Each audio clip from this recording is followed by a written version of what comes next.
क्या हाल है आप सबके। तो अंतिम प्रहार में एक और प्रहार करते हैं। थोड़ी देर पहले मैंने एक वीडियो डाला, उसमें फैज़ान और नंदिनी दोनों ने कमेंट किया कि सर डाई हाइब्रिड क्रॉस या कुछ कैलकुलेशन वाला पार्ट बता दीजिए जो नीट एंट्रेंस एग्ज़ाम के लिए इम्पॉर्टेंट है। पहले भी आप में से कई लोग मेरे से कह चुके हैं कि सर ये कुछ डाई हाइब्रिड से कैलकुलेशन कैसे करते हैं, एक छोटा सा वीडियो इसमें कर दीजिए। तो देखिए बेटे, मैं 2 वीडियो करूँगा।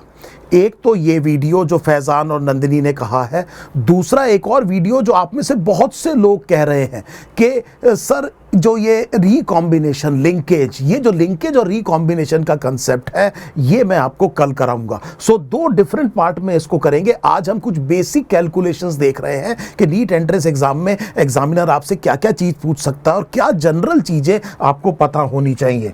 सो सबसे पहले तो मैं ये आपको बता दूं, जैसे फॉर एग्जाम्पल पहली तो चीज़ ये है कि what would be the number of gametes, दिमाग लगाइएगा, number of gametes that is produced by a plant in question. So plant का आपको लेट अस से जीनोटाइप दिया हुआ है, capital A small A, capital B small b, और आपसे क्वेश्चन नंबर 1 उसने ये पूछा कि इसमें नंबर ऑफ गैमेट्स बताइए। तो number of gametes is given by 2 raise to the power n, जहां पर n नंबर ऑफ लोकस है। दैट मींस यहां पर अगर आप देखें तो 2 डिफरेंट कैरेक्टर की बात हो रही है, तो n will be equal to 2। आपने टोटल नंबर ऑफ अलील्स नहीं गिनना है, टोटल नंबर ऑफ लोकस या कैरेक्टर्स कितने हैं। सो यहां पर डाई हाइब्रिड क्रॉस में 2 कैरेक्टर की बात हो रही है। Total number of gametes will be given by 2 raise to the power n, और यहां पर n इज इक्वल टू 2, तो आप ये कहेंगे कि ये 4 गैमेट बनेंगे, 4 गैमेट बनेंगे। देखिए इसी क्वेश्चन को थोड़ा सा अगर मॉडिफाई किया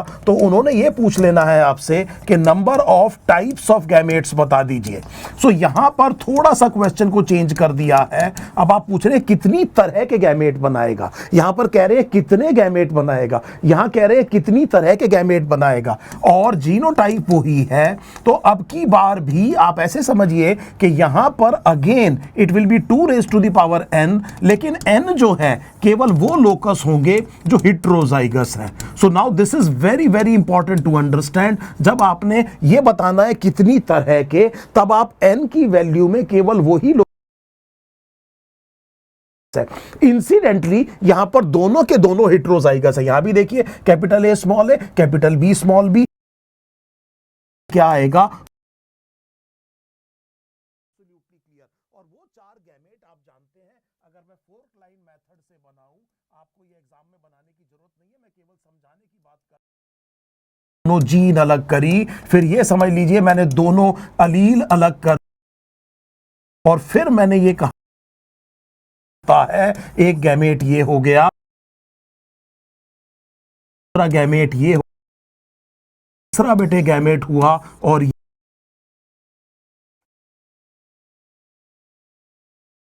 टोटल नंबर ऑफ गैमेट्स 4 ही तरह के हैं।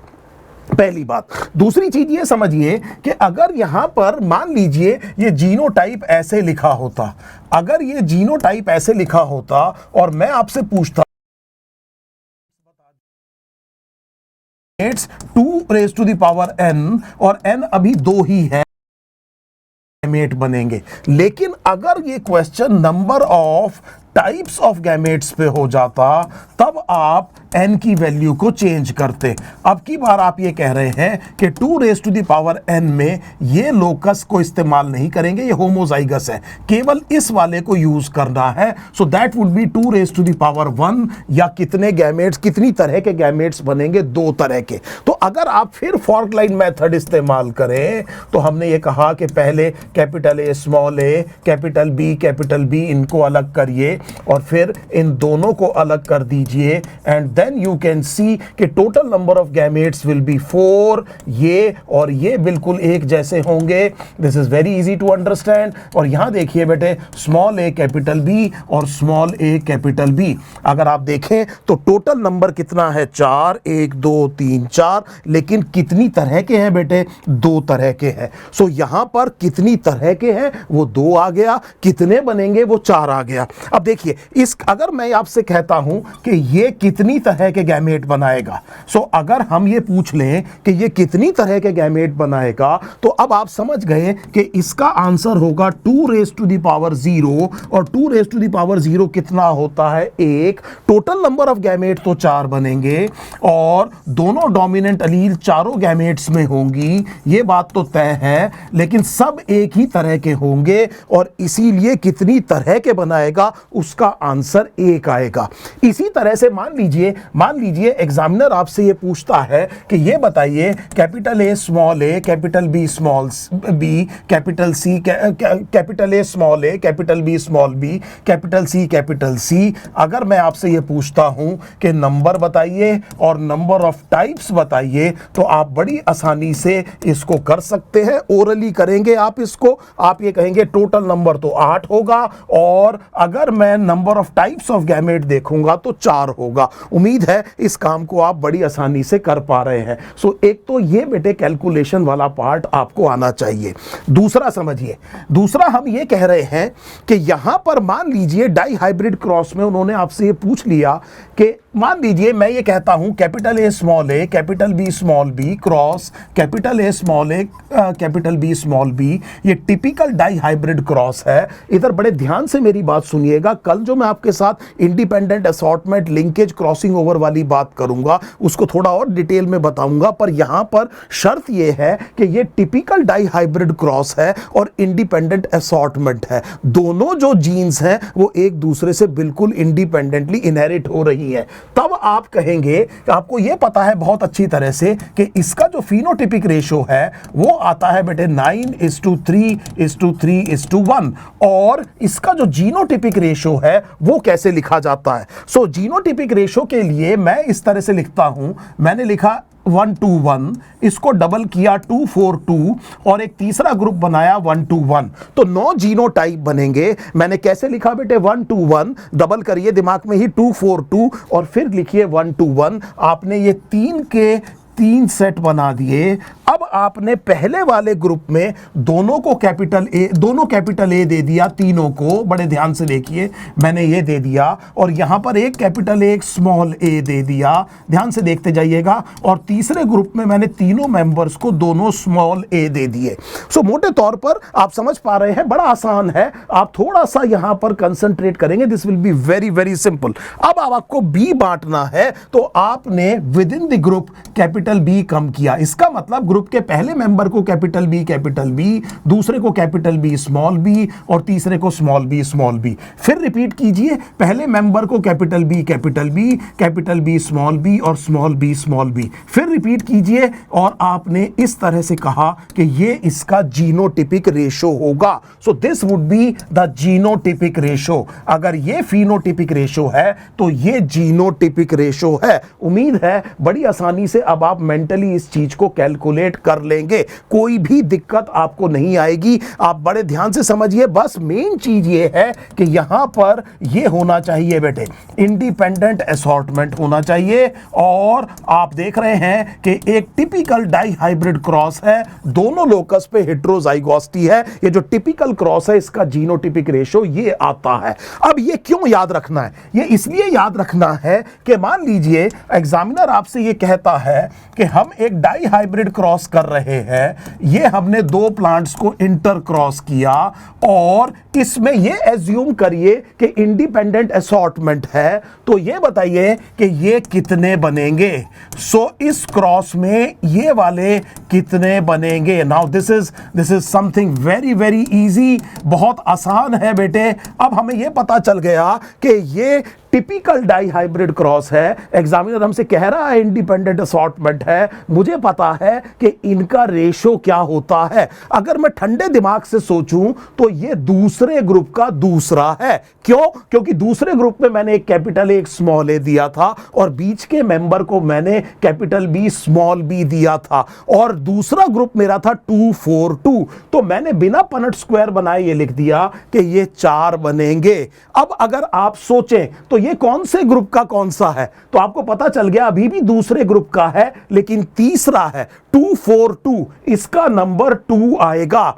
तीसरी चीज आपने ये कहा कि ये तीसरे ग्रुप का दूसरा है 1 2 1, तो इसका आंसर भी 2 आएगा। और ये तीसरे ग्रुप का तीसरा है 1 2 1, इसका आंसर 1 आएगा। आपको पनट स्क्वायर बनाने की जरूरत नहीं है, लेकिन एग्जाम में ये देख लीजिएगा कि वो कह रहे हैं कि नहीं कह रहे हैं कि डाई हाइब्रिड क्रॉस है और इंडिपेंडेंट असॉर्टमेंट होनी चाहिए। ये एक ही सेकंड का क्वेश्चन है, इसमें आपको पनट स्क्वायर बनाने की जरूरत नहीं पड़नी चाहिए। उम्मीद है आप इस वाले कैलकुलेटिव पार्ट को भी आसानी से समझ गए होंगे।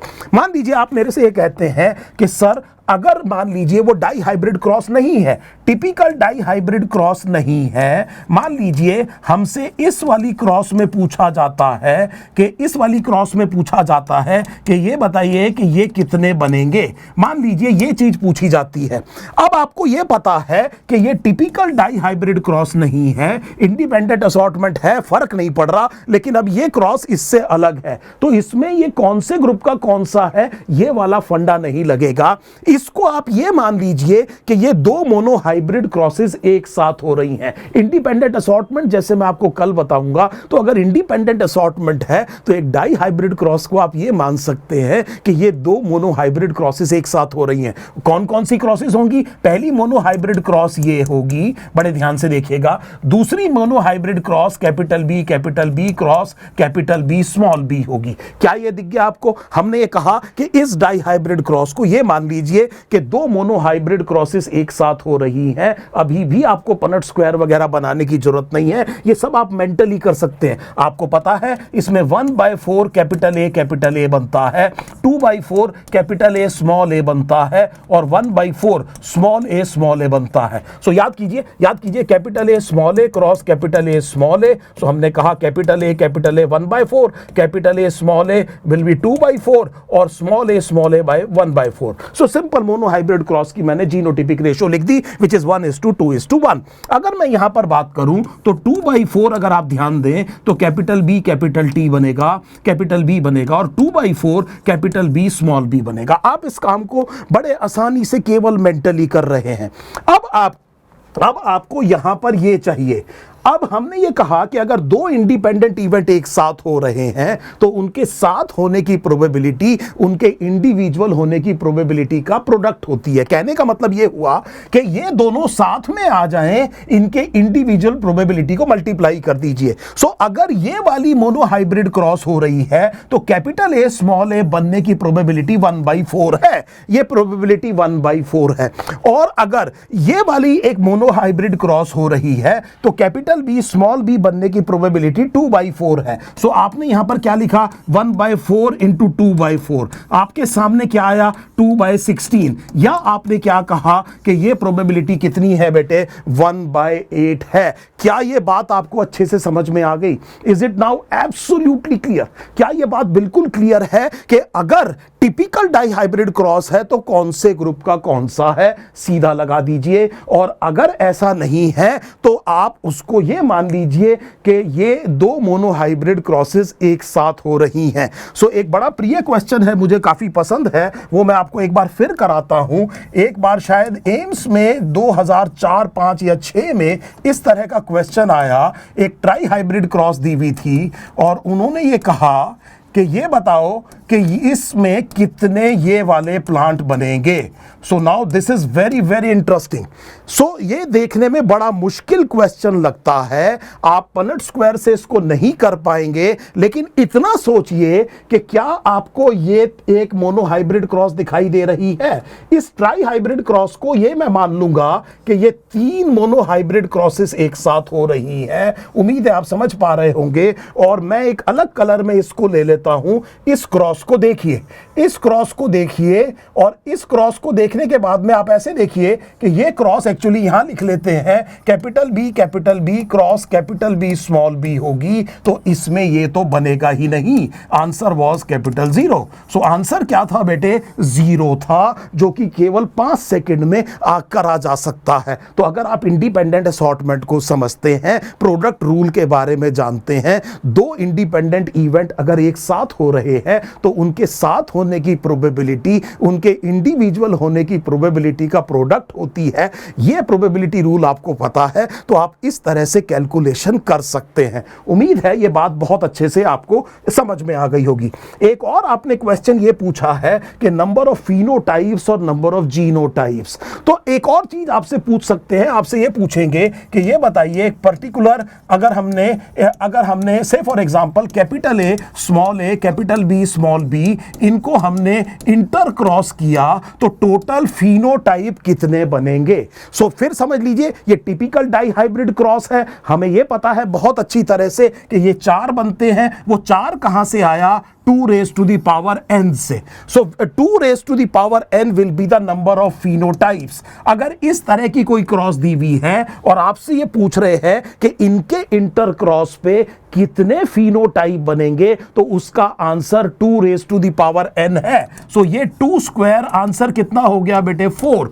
अगर आपसे ये पूछ ले कि कितने जीनोटाइप बनेंगे, अभी हमने देखा था 1:2:1:2:4:2:2:1:2:1 सो इसका मतलब 9 बने थे। वो नंबर कहां से आया? 3 raised to the power n। So 3 square will be 9। और अगर आपसे ये पूछेंगे कि ये बताइए कितने जाइगोटिक कॉम्बिनेशन बन सकते हैं, पनट स्क्वायर में आप कितने स्क्वायर बनाएंगे? So that zygotic combination is given bye 4 raised to the power n। तो आप ये कहेंगे कि 16 जाइगोट्स बनेंगे। I hope this is now absolutely clear. तो अगर मैं फिनोटाइप की बात कर रहा हूं तो 2 raised to the power n है। जीनोटाइप की बात कर रहा हूं तो 3 raised to the power n है। और टोटल पनट स्क्वायर में कितने जाइगोट्स बनेंगे उसको हम क्या कह रहे हैं? 4 raised to the power n है। इस तरह का भी एक कैलकुलेशन अगर आपसे पूछे तो आप बड़ी आसानी से कर सकते हैं। आप देख लीजिए अगर मैं मोनो हाइब्रिड क्रॉस करता हूं,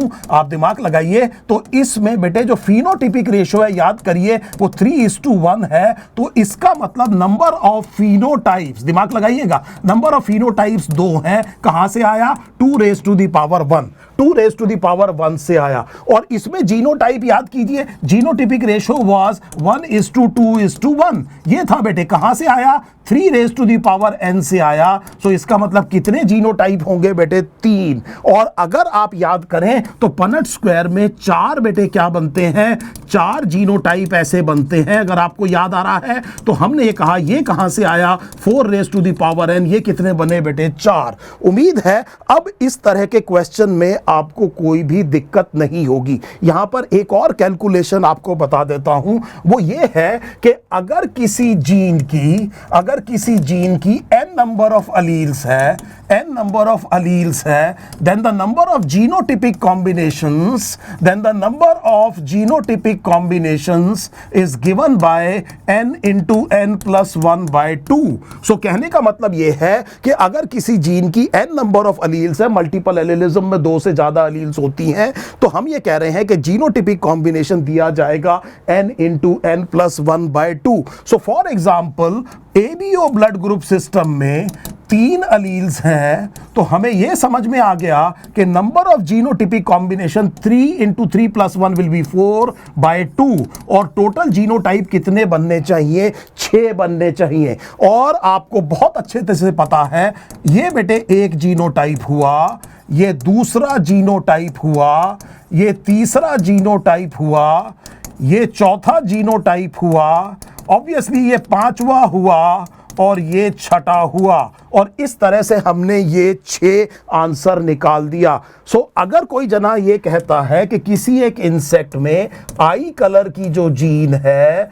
उसके 7 अलील्स हैं, सो कितने जीनोटिपिक कॉम्बिनेशन बन सकते हैं? तो 7 into 8/2, 7 8 जा 56 डिवाइडेड बाय 2 विल बी 28।